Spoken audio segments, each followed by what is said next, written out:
예, 안녕하십니까. 신회계법인의 임성준 회계사입니다. 그 AI 바우처 사업의 회계와 세부에 대해서 말씀드리겠습니다. 오늘 말씀드릴 사항은 그 AI 바우처 사업 개요하고요. 여기서는 제가 간략하게 이게 어떻게 회계랑 연결되는지에 대해서 설명을 드릴 거고, 그 AI 바우처 사업 진행 시의 회계 처리, 그리고 사업 완료 시에 어떻게 할 것인지, 그리고 그 사업비의 증빙이나 이런 것들을 어떻게 처리하실 건지에 대해서 말씀드리겠습니다.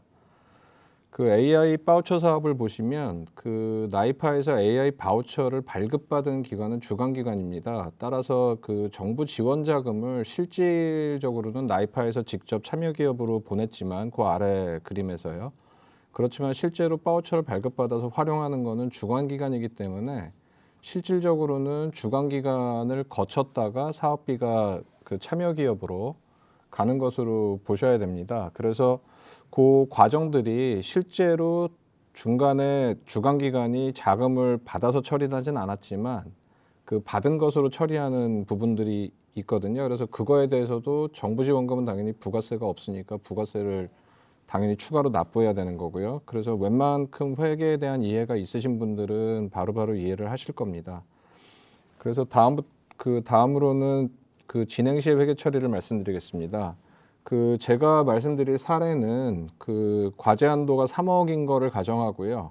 그리고 그 민간 부담금이 20% 이상이라고 돼 있지만 그 한도만큼인 딱 20%까지만 부담하고 그 20% 중에 10%가 현금 부담일 경우를 가정한 것입니다.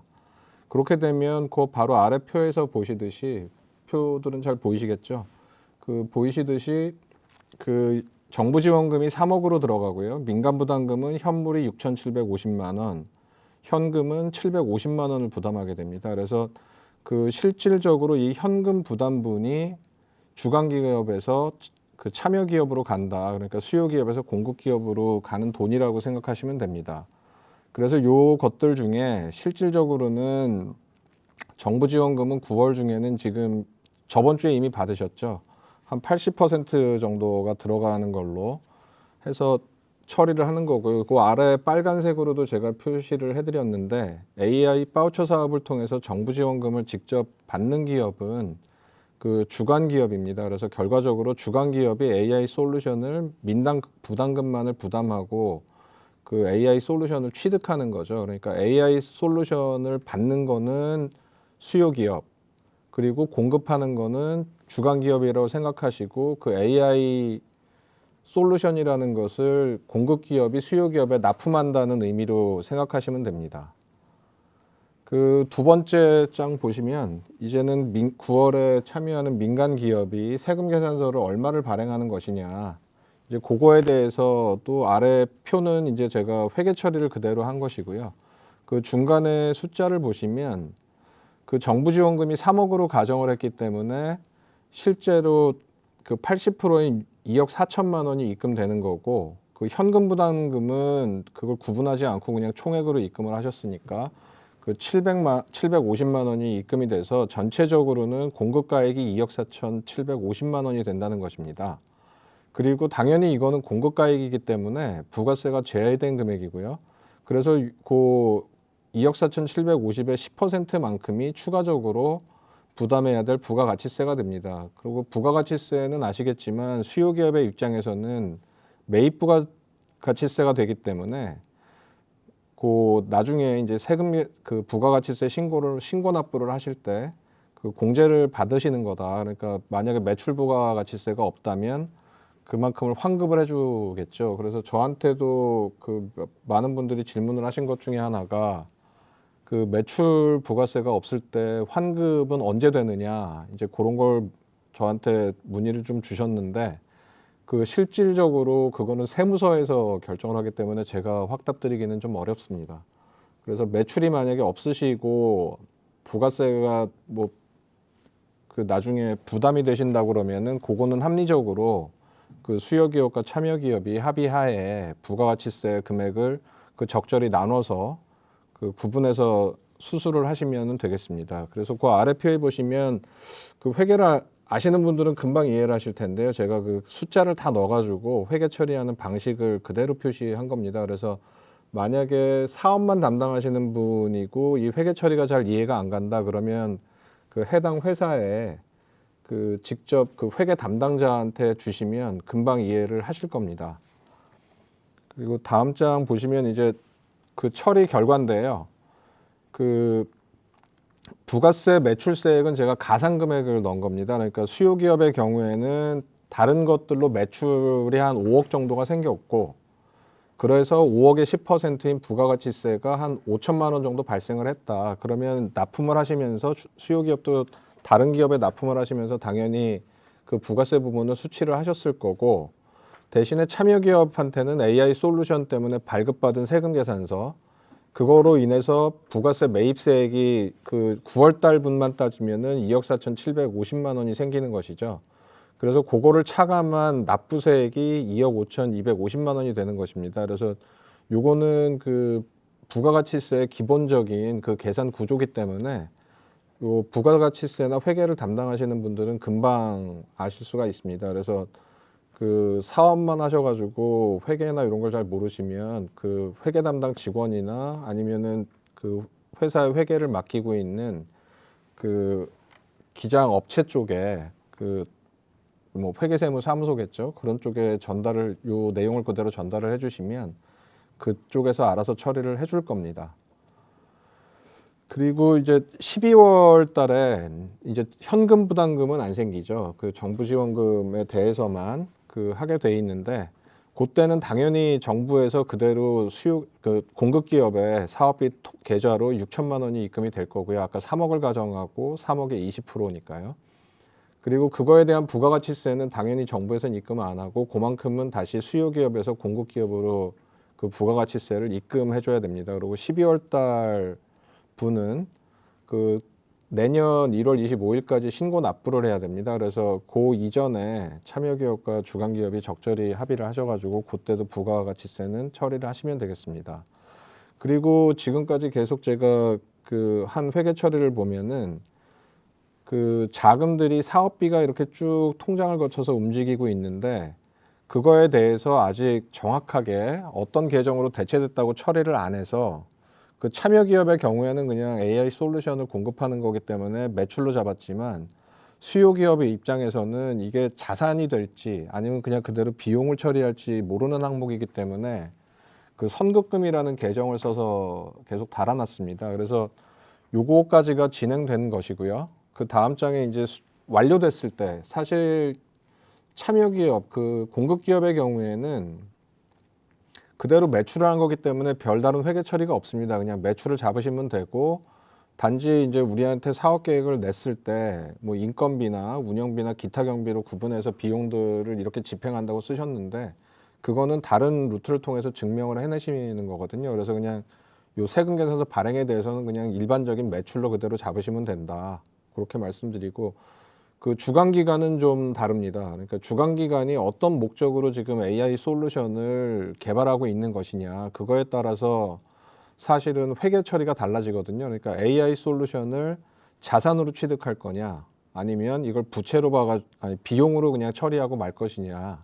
이제 그거는 실제로 AI 솔루션을 도입한 그 주간 기업, 그 수요 기업이 이 솔루션을 어떻게 활용할 것인지라는 목적에 달려 있기 때문에 회계 처리가 그거에 따라서 좀 차이가 납니다. 그래서 우선은 그 이거 총액은 아까 맨 처음에 나왔던 표랑 똑같고요. 그리고 여기서 보시면 이제 현물 부담금도 어떻게 처리할지가 나와 있습니다. 근데 현물 부담금의 경우에는 그 실질적으로는 자산화한다 그러면 이 현물 부분도 자산으로 취득이 가능합니다. 그러니까 AI 솔루션의 취득 원가로 실제 세금 계산서는 3억 750만 원만큼만 발행이 됐지만, 그 수요 기업 내부적으로도 이 AI 솔루션을 활용하기 위해서 이만큼 투자된 금액이다. 그렇게 고려를 한다면 당연히 취득 원가로 갈 수가 있는 거죠. 단지 이때는 무형자산으로 처리할 때만 말씀을 드리는 거고요. 그래서 그 내용들이 사실은 회계를 잘 모르시면 이 부분은 좀 어렵습니다. 그래서 그 회계 담당하시는 분한테 꼭 도움을 받으시기를 그 권장을 드리고요. 어쨌든 다음 장을 가보시면, 그래서 우리가 자산으로 취득을 했다 그랬을 때 사실은 총 금액은 3억 7,500 원짜리의 AI 솔루션이지만 정부에서 3억을 지원받았기 때문에 그 실제로 회사의 순장부가액은 7,500만 원이 됩니다. 그러니까 현물 부담금까지 포함했을 때요. 그래서 그럴 때 처리는 그 XX 비용이라고 두 번째 표에 제가 6,750만 원 넣어놓은 거는 민간 현금 부담분이고, 여기에는 뭐 사실은 인건비만 저희가 현물로 인정을 했기 때문에 인건비가 들어오겠죠. 근데 단지 인건비 중에 이게 급여나 상여나 여러 가지 다양한 비용 항목이 있을 수 있기 때문에 저는 그 비용을 그냥 인건비라고는 안 하고 그냥 XX라고 표시를 했습니다. 그래서 이렇게 자산으로 인식했을 경우에는 실제로 AI 솔루션은 장부에는 3억 7,500, 그리고 3억 7,500에서 정부 지원금을 차감한 잔액으로 해서 순액을 표시하셔야 되고, 그 무형자산에 대해서는 그 5년간 그 월할 상각을 하는 겁니다. 그러니까 5년이니까 60개월이죠. 그러니까 매월 60분의 1만큼씩 무형자산 상각비를 인식하셔야 된다는 것이고, 그 부분에서는 맨 아래쪽에 있는 회계 처리를 하셔야 된다. 그래서 그 AI 솔루션에 포함되어 있는 국고 보조금에 대해서도 따로 이렇게 회계 처리를 하셔야 한다는 것입니다. 그래서 요 다음 장에 제가 표시한 거는 그 12월 상각비, 그러니까 2020년 12월이기 때문에 요때는 한 달치만 되는 거거든요. 만약에 우리가 제 시간에 AI 솔루션을 완성해 가지고 수요 기업에 공급을 했다면 당연히 수요 기업은 올해 12월에 AI 솔루션이라는 무형자산을 취득하게 될 것이고, 그랬을 때는 그 12월 분에 대한 1개월치만 상각을 한다. 그런 의미로 계산 내역을 넣어놓은 것입니다. 그리고 경상 연구개발비로 처리할 방법인데요. 이거는 그냥 2020년도에 AI 솔루션을 자산을 잡지 않고 다 비용을 떤다는 의미입니다.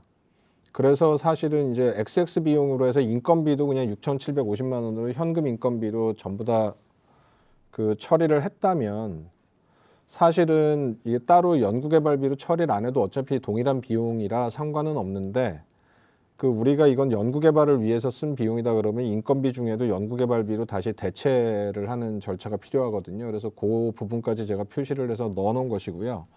이 경우에도 우리가 경상연구비로 해서 실제로 회계 처리할 때 손익계산서상 비용이 되는 부분은 국고보조금을 상계한 나머지라는 것입니다. 그래서 실제로 그 외감, 그러니까 그 저 같은 회계사한테 회계 감사를 받는 법인이 아니라면 굳이 이 방법을 취하지 않아도 되는데, 그 외부 감사를 받는 법인이면 제가 지금 그 기재한 방법으로 회계 처리를 하셔야 되고, 이게 아니라면은 그냥 잡이익이나 그 영업의 이익 쪽에서 국고보조금을 이익을 잡고 그 전체 금액을 그냥 비용으로 잡아서 처리하는 방법도 있습니다.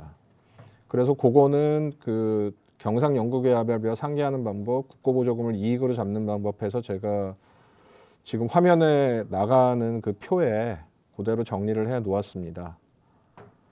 그리고 요 부분이 이건 좀 너무 들어간 것 같긴 한데요. 이거는 그 회사의 회계 직원도 정확히 알지 못할 가능성이 있는 그 법인세의 세무조정 부분입니다. 그래서 이 부분은 그 직접 하시지는 어차피 않을 거기 때문에 그 간단하게 그냥 보시는 걸로 하고 넘어가겠습니다. 그 여기 보시면은 국고보조금 받은 거에 대해서 이게 무형자산으로 처리를 했기 때문에 그만큼은 세무상 이익으로 안 잡는 것 때문에 일식상각 충당금을 한 거고, 그거를 아까 그 60분의 1로 월할 상각을 했지 않습니까? 그래서 그 한 달치에 해당하는 부분은 다시 그 세무조정에서도 또 다시 없어줘야 된다. 그래서 기말로는 2억 9,500이 남는다. 이제 그런 정도의 의미로 보시면 되고요. 그 참여기업의 경우에는 세금에서 발행 시점마다 매출로 인식을 했기 때문에 그 별다른 회계 처리가 필요 없습니다. 그래서 그냥 매출로 그대로 인식하고 진행하시면 되고, 당연히 부가가치세는 뭐 미수금이든 뭐 외상 매출금이든 처리해 놓으셨다가 그게 그 수요기업에서 수금되는 때마다 그 없애주시면 되겠죠. 예, 그래서 간단한 처리고요. 그 마지막으로 그 증빙 문제인데요. 이 증빙을 어떻게 할 것이냐. 거기에서 사실은 참여기업의 경우에는 좀 이게 이게 AI 바우처 사업의 특성이 사실은 그냥 연구개발비를 집행하는 그 정부에서 지원하는 연구개발비와는 이게 사실 성격이 다릅니다. 그 여러분들 중에 혹시 뭐 유치원에 다니는 뭐 어린이집이나 이런 데 다니는 분들이 있으시면 자녀가 그런 경우에도 정부에서 그 바우처를 주죠. 그러면 그 바우처를 그대로 그 받아가지고 유치원에 내면은 유치원에서는 자기가 그냥 그걸 유치원비 받은 걸로 처리를 하는 것과 동일합니다. 그래서 그렇다고 유치원에서 그거를 나는 이걸 인건비로 썼네, 뭘로 썼네 이렇게 사실은 별도로 증빙은 안 하거든요. 그래서 지금 우리가 운영하는 거에서도 이거를 사실은 인건비라고 했지만 이게 실제 근무에서 주는 급여로 생각하시면 안 되고요. 공급 기업의 경우에는 그 우리가 프로젝트를 진행한다 일반 그 AI 솔루션을 수요 기업에 공급하는 프로젝트를 진행했을 때 그 우리가 만들어 놓은 지금 사업 예산서라는 거는 결국에는 그 견적서 개념이다. 그렇게 접근을 하시면 되고요. 그래서 인건비를 지금 사업 예산에 실제 인건비로 처리하신 회사면 그 실제 인건비로 증명을 하시면 되고 실제 인건비가 아니고 우리는 그 외부 솔루션 공급할 때 우리 인원에 대한 인건비 단가는 뭐 직급별로 단가표가 있다. 뭐 그렇게 되면 그런 단가표로 증명하시면 되고 단지 이제 단가표가 급조한 건 아니고 과거에도 우리가 이렇게 견적을 해가지고 다른 기업에도 AI 솔루션을 납품할 때 적용했던 그런 단가가 있고 뭐 연도가 좀 바뀌어가지고 조금 인상했다던가 이제 그 정도로 유두리를 찾을 수는 있을 것 같고요. 그 운영비의 경우에도 이제 AI 솔루션 공급가액인데 이 경우에도 사실은 인건비를 실비만 넣으셨다면 여기다 마진을 더 엎으셨을 거고요. 당연히 우리가 견적을 할 때도 뭐 인건비 단가 쭉 해서 얼마 그리고 솔루션 얼마 그리고 기타 경비 얼마 하고 그 다음에 마진 들어가고 부가가치세가 들어갔었겠죠. 그래서 그 마진이 사실은 이 AI 솔루션 공급가액의 어딘가에 포함돼야 됩니다. 인건비를 완전히 실비만 했을 때는 공급 기업이 이걸 실비로 제공하는 것은 아니기 때문에 일정 부분 마진을 보고 공급을 하는 게 당연한 거고요. 근데 이 기타 경비에는 실제로 타 업체에다가 클라우드 서비스 사용료 등 이런 거를 냈기 때문에 이거는 실영수증으로 그냥 증명이 돼버리기 때문에 여기에 마진이 붙기가 좀 어렵습니다. 그래서 결국에는 인건비와 운영비에 적절히 그 공급 기업의 마진이 붙어 있도록 했어야 된다는 것이고 뭐 실인건비를 했으면 운영비에 당연히 마진을 붙여서 아마 하셨을 거라고 저는 판단을 하고 있습니다. 그래서 제가 빨간 화살표로 좀 표시를 해놨는데요. 그 참여 기업은 커스터마이징하여 공급가는 프로젝트성 매출로 기본적으로 인식하는 거다. 이 회계 개념이. 그거를 보고 처리를 하면은 다 맞습니다. 그러니까 일반 매출이라는 거죠. 우리가 4개월짜리 AI 솔루션 공급 프로젝트를 하고 있다. 그렇게 하시면 되고 주간기간의 경우에는 이제 현물 부담 인건비인데 이 경우에는 실제로 현물은 이게 뭐 마진이 붙는 게 아닙니다. 수요 기업이기 때문에 만약에 여러분 회사에서 ERP 프로젝트를 했다 그러면 ERP 업체가 들어와서 자기네 인력도 투입하고 자기네 가진 ERP도 그 솔루션도 공급을 하면서 실제로 현업에서도 그 우리가 필요한 그 기능을 갖도록 하기 위해서 당연히 수요 기업도 참여를 해서 프로젝트를 같이 하듯이 이것도 지금 주간기간이 그렇게 동일하게 지금 일을 하고 있다고 하는 것이거든요.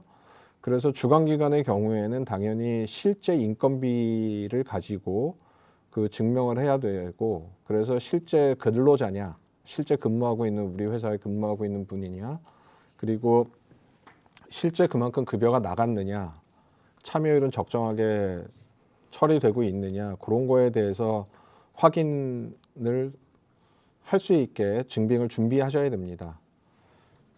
제가 오늘 할 강의 내용은 마쳤고요. 혹시 질문들이 있으시면 제가 그 화면을 보고 있는데 잘 뜨지를 않아가지고 지금 이 자료는 공유가 될 테니까 그대로 보고 하시면 될 것 같고요. 혹시 이 자료를 보시고도 잘 모르겠다 하시면은 제 이메일 주소든 전화든 뭐 이런 것들이 다 있으니까 그걸 통해서 확인하시면 됩니다. 질문이 너무 길게 많이 주셔가지고 제가 지금 한 번에 답변하기가 좀 어렵네요. 일단 참여 기업의 경우에 사업비 통장으로 돈이 입금됐을 때 그때 그 돈을 그냥 세금 계산을 발행한 이후에 출금을 하셔서 사용하면 되고요.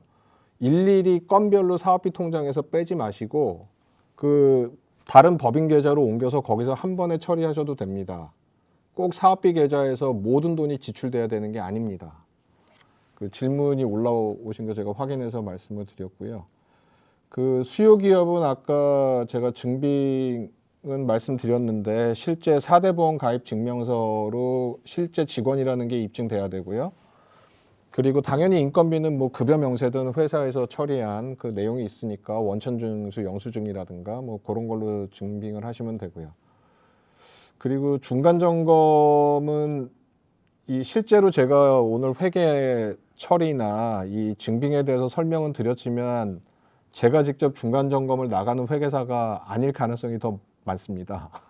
그래서 그 중간 점검은 뭐 어차피 12월까지니까 네, 그 전에 뭐 나가신다고 보면 되고, 그리고 중간 점검 완료가 어떤 뜻인지는 제가 요거는 제가 회계 쪽에서 설명을 드리지 않은 거기 때문에 제가 답변을 하기는 어렵고요. 그리고 어떤 분들은 지금 세금계산서를 총액으로 이미 다 발행을 하셨다는 말씀이신데 부가세까지 다 입금을 받으셨네요. 예, 이 경우에는 사실은 수요 기업이 공급 기업을 위해서 자금 부담을 상당히 해준 거거든요. 그러니까 고맙게 생각하시고 그냥 쓰시면 될 것 같습니다. 그리고 요것도 또 그거네요. 사업비 계좌에서 계좌 이체는 다른 쪽으로 어떤 금액이든 입금된 건 다 하셔서 사용하시면 됩니다. 그러니까 우리는 지금 매출 선금을 받은 겁니다. 공급 기업은.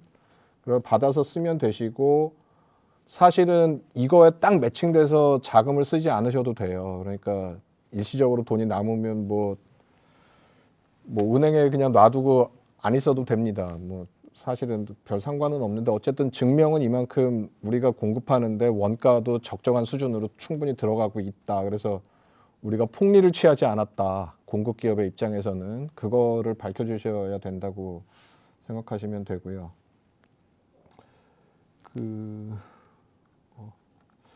다른 질문이 교육 자료는 나이파 홈페이지에 올라갈 거니까 그때 보시면 되고, 참여율이나 신규 입사자나 이런 쪽 변경됐을 때도 문의를 하시는데 당연히 변경이 가능하겠죠. 왜냐하면 우리가 계획을 잡아서 4개월치의 계획을 낸 거지 계획이 변경되는 거는 어느 때든 가능한 겁니다. 그래서 요 변경을 하는데 승인을 받아야 되는지 여부까지는 제가 확인은 못 해드리겠고요.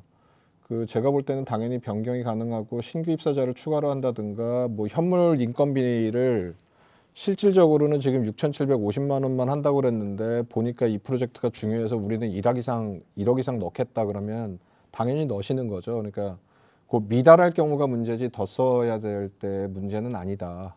이제 그렇게 말씀드리고요. 사업비를 사용하는 시기는 지금 보면은 아까 소개한 자료에서는 이게 8페이지인데요.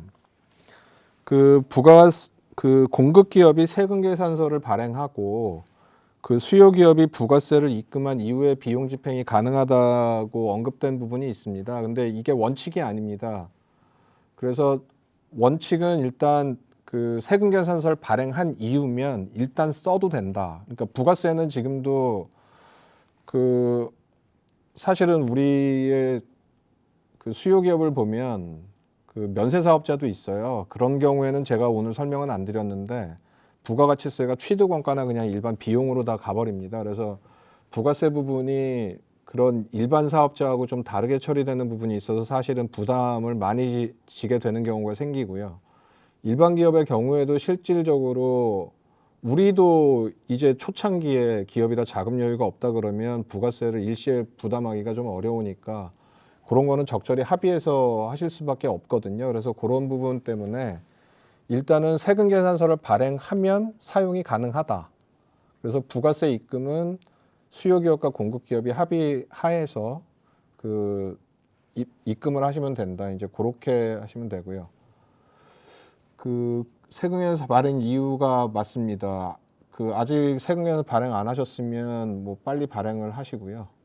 그리고 거기서 인건비도 집행하려면 빨리 발행을 하셔야겠죠. 지금 뭐 9월 거의 오늘이 25일이면 오늘이 급여일인 분들도 있으실 텐데 그러면 미리 회사 자금이 먼저 나간 경우도 있을 테니까 하시고 세금계산서 발행 이후 자체 통장으로 옮기는 사용되면 예, 요거는 아까 말씀드린 대로 예, 하면 되고 그 마지막으로 그 세금 계산 전에 먼저 하는 거는 기본적으로는 막고 있습니다. 그래서 발행 후에 이미 쓰셨다 그러면 그 채워 넣으면 되겠죠.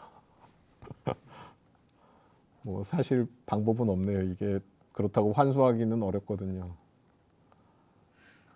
그 이미 발행했는데 그만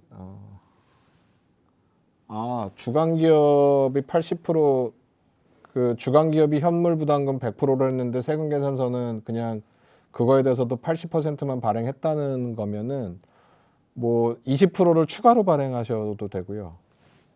수정 발행하셔도 되고 뭐 이미 발행한 세금 계산서가 있고 수정 발행한 게 있으니까 그 세금 계산서 발행 시점은 이미 발행이 된 상태니까 수정 전으로 기산을 하는 거니까요.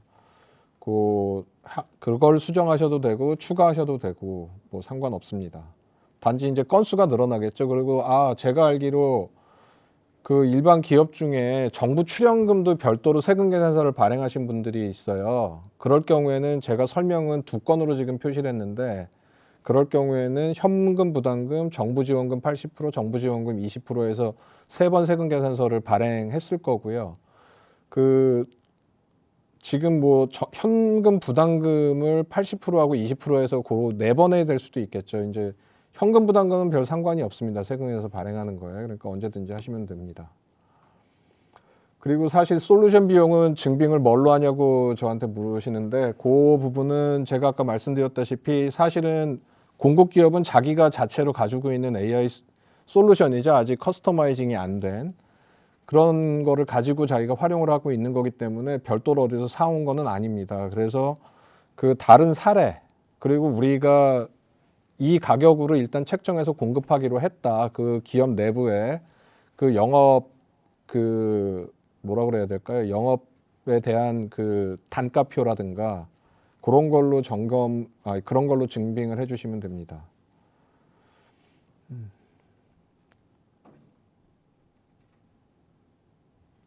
공급 기업의 운영비 증빙은 계약금이 기재되어 있는 타사 계약서에 제출해야 되나요? 그 공급 기업의 운영비는 아까 말씀드렸다시피 자기의 자체 AI 솔루션에 대한 거기 때문에 타사 계약서가 당연히 타사가 들어가면 그만큼을 돈을 더 써서 우리 거란 쓰고 딴 AI 솔루션을 가지고 오겠다는 의미라 그 아까 말씀드린 그 증빙을 그 영업을 어떻게 하겠다 그런 그 우리 단가표라든가 그걸로 증명을 하시면 됩니다.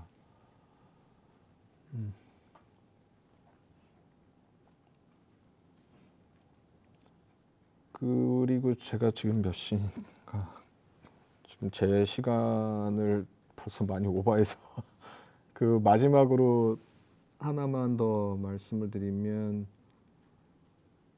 그 공급 기업이 주간 기관으로 인건비도 매달 세금에서 발행하는 게 당연히 아니죠. 아까 정부 지원금 80%를 그냥 다 하는 겁니다. 그래서 인건비가 다달이 발생한다고 그거를 다달이 발행하는 게 아니고 돈을 받은 만큼 발행하는 겁니다. 그러니까 부가가치세법을 보면 우리가 지금 현물 부담금, 정부 지원금 80%, 정부 지원금 20% 이렇게 받기로 한 거잖아요.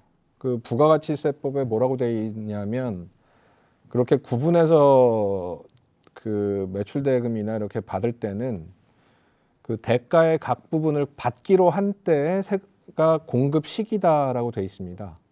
그래서 우리가 현금 받은 만큼이 세금 계산서에 표시가 돼야 되는 거거든요. 그렇게 발행이 돼야 되는 거고요. 네, 부가세 입금액은 당연히 증빙 필요 없고요. 이 나머지 거는 대부분 제가 아까 그 설명을 드린 질문이라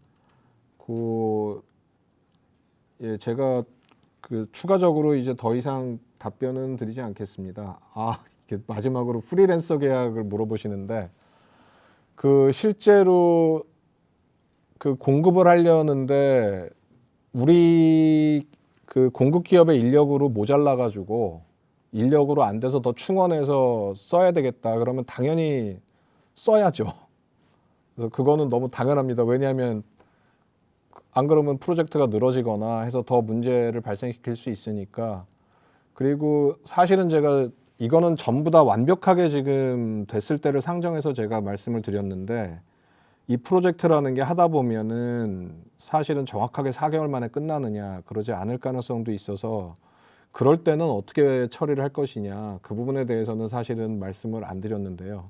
그런 일이 발생하지 않도록 조치를 미리 다 하셔야 되고, 예, 그런 차원에서 그 당연히 프리랜서가 필요하시면 공급 기업은 당연히 그 프리랜서를 투입해서 그 원활히 AI 솔루션 공급이 되도록 하시면 됩니다.